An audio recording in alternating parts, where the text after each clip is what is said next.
আসসালামু আলাইকুম প্রিয় ভাইরা, আপনারা শুনছেন নবীদের জীবন কাহিনী সিরিজের 18তম পর্ব।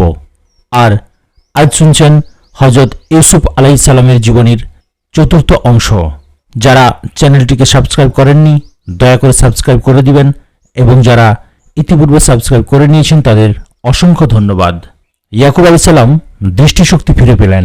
যথাসময়ে কাফেলা দীর্ঘ সফর শেষে বাড়িতে পৌঁছল এবং বড় ভাই ইয়াহুদা ছুটে গিয়ে পিতাকে ইউসুফের সুসংবাদ দিলেন।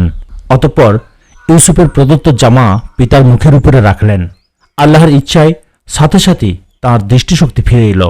খুশিতে উদ্বেলিত ও আনন্দে উৎফুল্ল বৃদ্ধ পিতা বলে উঠলেন, আমি কি বলিনি যে আল্লাহর নিকট থেকে আমি যা জানি তোমরা তা জানো না? অর্থাৎ ইউসুফ জীবিত আছে এবং তার সাথে আমার সাক্ষাৎ হবে, এ খবর আল্লাহ আমাকে আগেই দিয়েছিলেন। বিষয়টির কুরআনী বর্ণনা নিম্নরূপ। অতঃপর যখন সুসংবাদদাতা অর্থাৎ ইয়াহুদা পৌঁছল, সে জামাটি তার ইয়াকুবের চেহারার উপরে রাখল।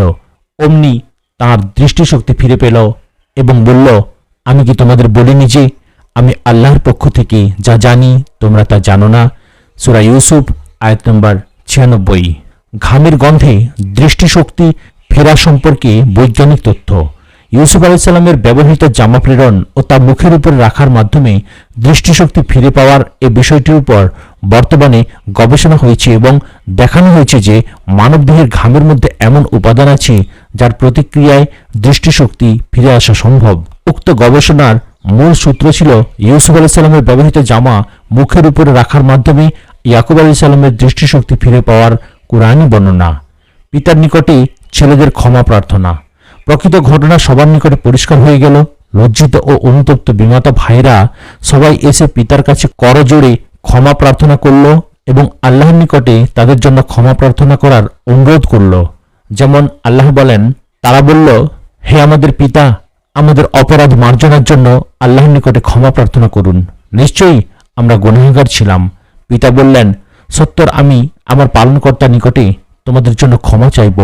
নিশ্চয়ই তিনি ক্ষমাশীল ও দয়াবান। সূরা ইউসুফ আয়াত নম্বর 97 এবং 98। ইয়াকুব পরিবারের মিশর উপস্থিতি ও স্বপ্নের বাস্তবায়ন। 93 নম্বর আয়াতে বলা হয়েছে যে ইউসুফ তার ভাইদেরকে তাদের পরিবারবর্গ সহ মিশরে আসতে বলেছিলেন। মিশরে তাদের এই যাওয়াটাই ছিল কেনান থেকে স্থায়ীভাবে তাদের মিশরে হিজরত। আরবের ইহুদিরা রাসূল সাল্লাল্লাহু আলাইহি সাল্লামকে প্রশ্ন করেছিল, ইয়াকুব পরিবারের মিশরে হিজরতের কারণ কি? তার জবাব এটাই যে ইউসুফের আহ্বানে ইয়াকুব পরিবারের স্থায়ীভাবে মিশরে হিজরত করেছিল এবং প্রায় 400 বছর পরে সেখানে মুসা আলাইহিস সালামের আবির্ভাবকালে তাদের সংখ্যা ছিল মিশরের মোট জনসংখ্যার 10 হতে 20% মতো। মিশর থেকে ভাইদের কেনানে ফেরত পাঠানোর সময় কোনো কোনো বর্ণনা মোতাবেক ইউসুফ আলাইহিস সালাম 200 উট বোঝাই খাদ্যশস্য ও মালামাল উপঢৌকন স্বরূপ পাঠিয়েছিলেন, যাতে তারা যাবতীয় দায়দেনা চুকিয়ে ভালোভাবে প্রস্তুতি নিয়ে মিশরে স্থায়ীভাবে ফিরে আসতে পারে। ইয়াকুব পরিবার সেভাবেই প্রস্তুতি নিলেন। অতঃপর গোটা পরিবার বিরাট কাফেলা নিয়ে কেনান ছেড়ে মিশর অভিমুখে রওনা হলেন। এই সময় তাদের সংখ্যা নারী পুরুষ সব মিলে 70 জন অথবা তার অধিক ছিল বলে বিভিন্ন রেওয়ায়েতে বর্ণিত হয়েছে। অপরদিকে মিশর পৌঁছার সময় নিকটবর্তী হলে ইউসুফ আলাইহিস সালাম ও নগরীর গণ্যমান্য ব্যক্তিবর্গ তাদের অভ্যর্থনার জন্য বিশাল আয়োজন করেন। অতঃপর পিতামাতা ও ভাইদের নিয়ে তিনি শাহী আমলে প্রবেশ করেন। ইউসুফের শৈশবকালে তার মা মৃত্যুবরণ করার কারণে তার আপন খালাকে পিতা বিবাহ করেন, ফলে তিনি মা হিসাবে পিতার সাথে আগমন করেন। তবে কেউ কেউ বলেছেন তার নিজের মা এসেছিলেন। অতঃপর তিনি পিতামাতাকে তার সিংহাসনে বসালেন। এর পরবর্তী ঘটনা হল শৈশবে দেখা স্বপ্ন বাস্তবায়নের অনন্য দৃশ্য। এ বিষয়ে বর্ণিত কুরআনী ভাষ্য নিম্নরূপ। অতঃপর যখন তারা ইউসুফের কাছে পৌঁছল, তখন ইউসুফ পিতামাতাকে নিজের কাছে নিল এবং বলল, আল্লাহ চাহেন তো নিঃসংক চিত্তে মিশরে প্রবেশ করুন। অতঃপর সে তার পিতামাতাকে সিংহাসনে বসালো এবং তারা সবাই তার সম্মুখে সিজদাবনত হল। সে বলল, হে পিতা, এটি হচ্ছে আমার ইতিপূর্বে দেখা স্বপ্নের ব্যাখ্যা। আমার পালনকর্তা একে বাস্তবে রূপায়িত করেছেন। তিনি আমার প্রতি অনুগ্রহ করেছেন, আমাকে জেল থেকে বের করেছেন এবং আপনাদেরকে গ্রাম থেকে নিয়ে এসেছেন। শয়তান আমার ও আমার ভাইদের মধ্যে কলহ সৃষ্টি করে দেওয়ার পর আমার পালনকর্তা যা চান সূক্ষ্ম কৌশলে তা সম্পন্ন করেন। নিশ্চয়ই তিনি বিজ্ঞ ও প্রজ্ঞাময়।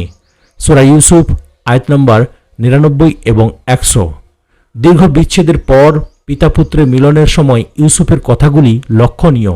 তিনি এখানে ভাইদের দ্বারা অন্ধকূপে নিক্ষেপের কথা এবং পরবর্তীতে জোলাইখার চক্রান্তে কারাগারে নিক্ষেপের কথা চেপে গিয়ে কেবল কারামুক্তি থেকে বক্তব্য শুরু করেছেন। তারপর পিতাকে গ্রাম থেকে শহরে এনে মিলনের কথা ও উন্নত জীবনের কথা বলেছেন। অতঃপর ভাইদের হিংসা ও চক্রান্তের দোষটি শয়তানের উপরে চাপিয়ে দিয়ে ভাইদেরকে বাঁচিয়ে নিয়েছেন। সব কিছুতে আল্লাহর অনুগ্রহের স্বীকৃতি দিয়েছেন এবং তার প্রতি কৃতজ্ঞতা প্রকাশ করেছেন। নিঃসন্দেহে এটি একটি উচ্চাঙ্গের বর্ণনা এবং এতে মহানুভব ব্যক্তিদের জন্য শিক্ষণীয় বিষয় রয়েছে। উল্লেখ্য যে ইয়াকুব শরিয়াতে সম্মানের সিজদা বা সিজদায় তাজিমি জায়েজ ছিল, কিন্তু মুহাম্মদ শরিয়াতে এটি হারাম করা হয়েছে। এমনকি সালাম করার সময় মাথা নত করা বা মাথা ঝুঁকানোও হারাম। এর মাধ্যমে আল্লাহ ব্যতীত অন্যের প্রতি সিজদা করার দূরতম সম্ভাবনাকেও নস্যাৎ করে দেওয়া হয়েছে। ইউসুফের দোয়া। এভাবে ইউসুফের শৈশবকালীন স্বপ্ন যখন সার্থক হল, তখন তিনি কৃতজ্ঞ চিত্তে আল্লাহর নিকটে প্রাণ ভরে দোয়া করেন নিম্নোক্ত ভাষায়: হে আমার পালনকর্তা, আপনি আমাকে রাষ্ট্রক্ষমতা দান করেছেন এবং আমাকে স্বপ্ন ব্যাখ্যা সহ বাণীসমূহের নিগূঢ় তত্ত্ব ব্যাখ্যাদানের শিক্ষা প্রদান করেছেন। নভমণ্ডল ও ভূমণ্ডলের হে সৃষ্টিকর্তা, আপনি আমার কার্যনির্বাহী দুনিয়া ও আখিরাতি। আপনি আমাকে মুসলিম হিসাবে মৃত্যু দান করুন এবং আমাকে সৎকর্মশীলদের সাথে মিলিত করুন। সূরা ইউসুফ আয়াত নম্বর 101। ইউসুফের উক্ত দোয়ার মধ্যে যুগে যুগে সকল আল্লাহভীরু মজলুমের হৃদয় উৎসাহিত প্রার্থনা ফুটে বেরিয়েছে। সকল অবস্থায় আল্লাহর উপরে ভরসাকারী ও সমর্পিত চিত্ত ব্যক্তির জন্য ইউসুফ আলাইহিস সালামের জীবনী নিঃসন্দেহে একটি অনন্য সাধারণ প্রেরণাদায়ক দৃষ্টান্ত। ইউসুফের প্রশংসায় আল্লাহ তাআলা সূরা আল আনআমের 83 হতে 86 আয়াতে আল্লাহ পাক একই স্থানে পরপর 18 জন নবীর নাম উল্লেখপূর্বক তাদের প্রশংসা করে বলেন, আমি তাদের প্রত্যেককে সুপথ প্রদর্শন করেছি, সৎকর্মশীল হিসাবে তাদের প্রতিদান দিয়েছি এবং তাদের প্রত্যেককে আমরা সারা বিশ্বের উপরে শ্রেষ্ঠত্ব দান করেছি। তারা প্রত্যেকে ছিল পুণ্যবানদের অন্তর্ভুক্ত। বস্তুত ওই 18 জন প্রশংসিত নবীর মধ্যে হযরত ইউসুফও রয়েছেন। ইউসুফকে আল্লাহ সম্ভবত সহিফাসমূহ প্রদান করেছিলেন, যেমন ইতিপূর্বে ইব্রাহিম আলাইহিস সালামকে প্রদান করা হয়েছিল। আল্লাহ তাকে নবুয়ত ও হুকুমত উভয় মর্যাদায় ভূষিত করেছিলেন। মানুষ তার প্রশংসায় পঞ্চমুখ থাকলেও মিশরবাসী সকলে তার দিন কবুল করেনি। উক্ত প্রসঙ্গে আল্লাহ ইউসুফের প্রশংসা করেন এবং মানুষের সন্দেহবাদের নিন্দা করে বলেন, ইতিপূর্বেই তোমাদের কাছে ইউসুফ সুস্পষ্ট প্রমাণাদি সহ আগমন করেছিল, অতঃপর তোমরা তার আনিত বিষয়ে সর্বদা সন্দেহ পোষণ করতে থাকো। অবশেষে যখন সে মারা গেল, তখন তোমরা বললে, আল্লাহ ইউসুফের পরে কখনো আর কাউকে রাসূল রূপে পাঠাবেন না, অথচ রিসালাতের ধারা অব্যাহত ছিল। আল্লাহ এমনিভাবে সীমা লঙ্ঘনকারী ও সন্দেহবাদীদের পথভ্রষ্ট করে থাকেন। সূরা মুমিন আয়াত নম্বর 34।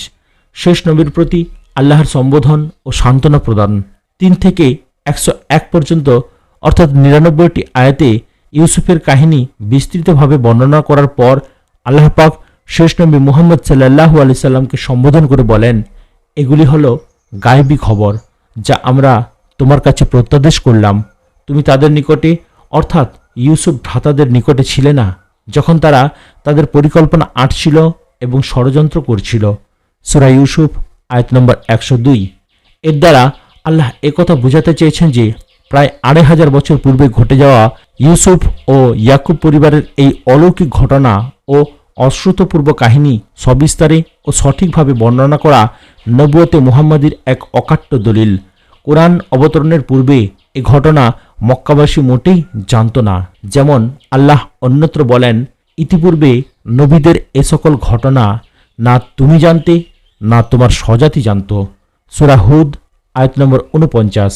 ইমাম বাঘাভী রহমতুল্লাহ আলাইহি বলেন, মদিনা থেকে প্রেরিত ইহুদি প্রতিনিধি এবং কুরাইশ নেতারা একত্রিতভাবে রাসূলকে ইউসুফ ও ইয়াকুব পরিবারের ঘটনাবলী সম্পর্কে জিজ্ঞেস করেছিল।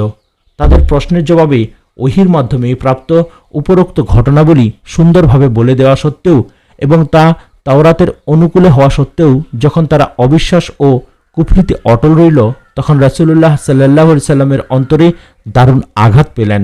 এ সময় আল্লাহ তাকে সান্ত্বনা দিয়ে পরবর্তী আয়াত নাজিল করে বলেন, তুমি যতই আকাঙ্ক্ষা করো, অধিকাংশ লোক বিশ্বাস স্থাপনকারী নয়।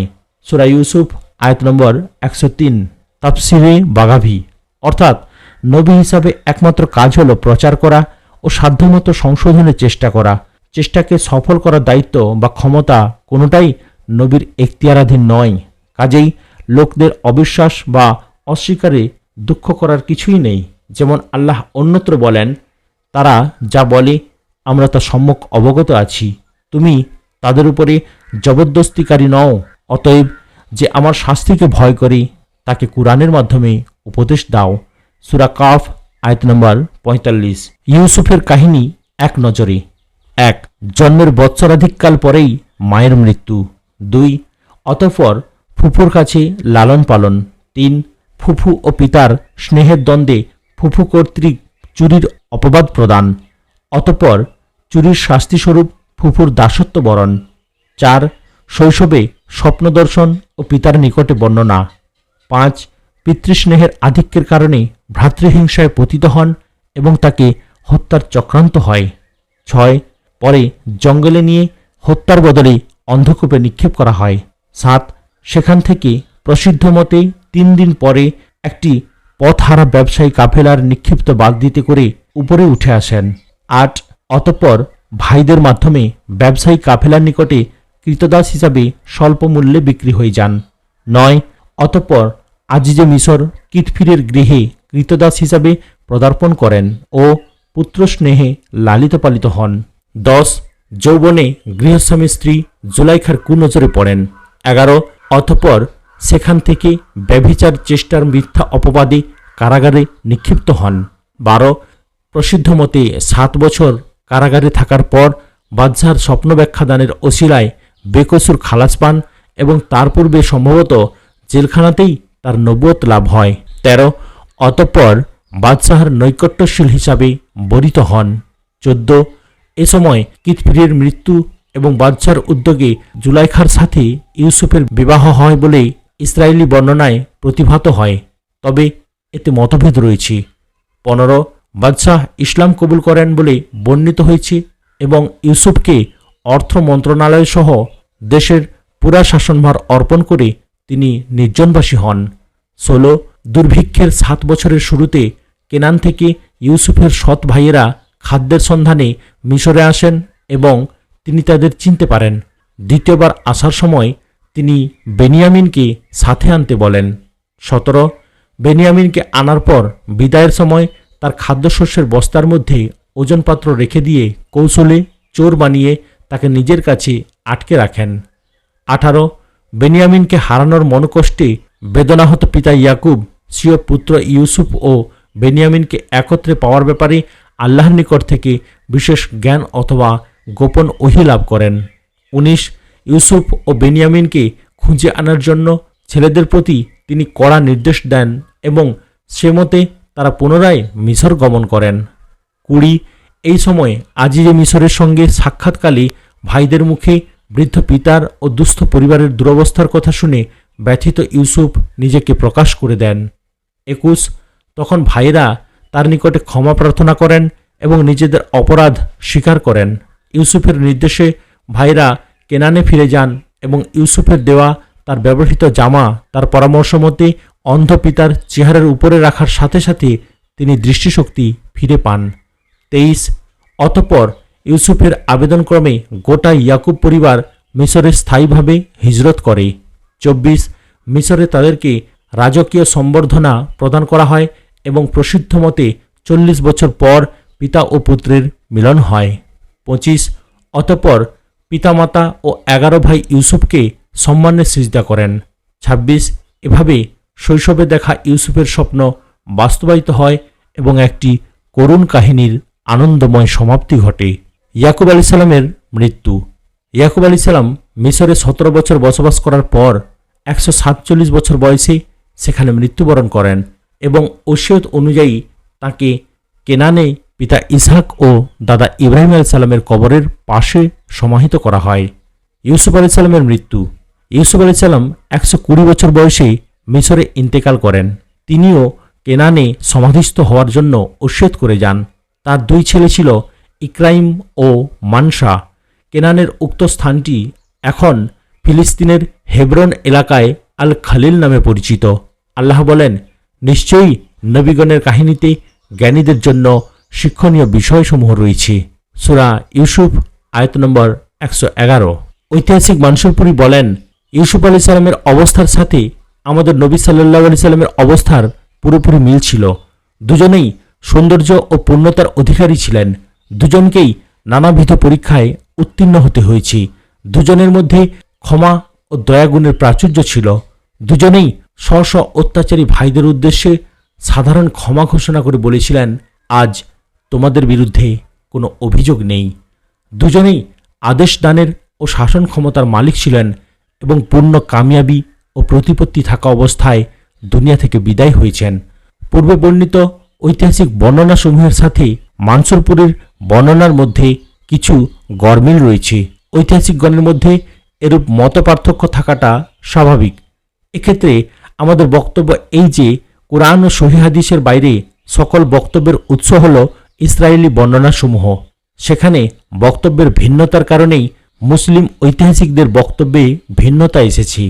এই সঙ্গে এটাও জানা আবশ্যক যে ইহুদিরা ছিল আল্লাহর আয়াতসমূহকে অস্বীকারী, অন্যায়ভাবে নবীগণকে হত্যাকারী, আল্লাহর কিতাবসমূহকে বিকৃতকারী ও তার মাধ্যমে দুনিয়া উপার্জনকারী এবং নবীগণের চরিত্র হননকারী। বিশেষ করে ইউসুফ, দাউদ, সুলাইমান, ঈসা ও তার মায়ের উপরে যে ধরনের জঘন্য অপবাদসমূহ তারা রটনা করেছে, ইতিহাসে তার তুলনা বিরল। অতএব ইউসুফ আলাইহিস সালাম সম্পর্কে তাদের বর্ণিত অভব্য ও আপত্তিকর বিষয়াবলী থেকে বিরত থাকা আবশ্যক।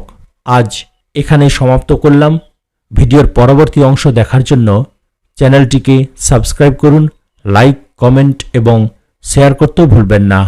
আসসালামু আলাইকুম ওয়া রাহমাতুল্লাহি ওয়া বারাকাতুহু।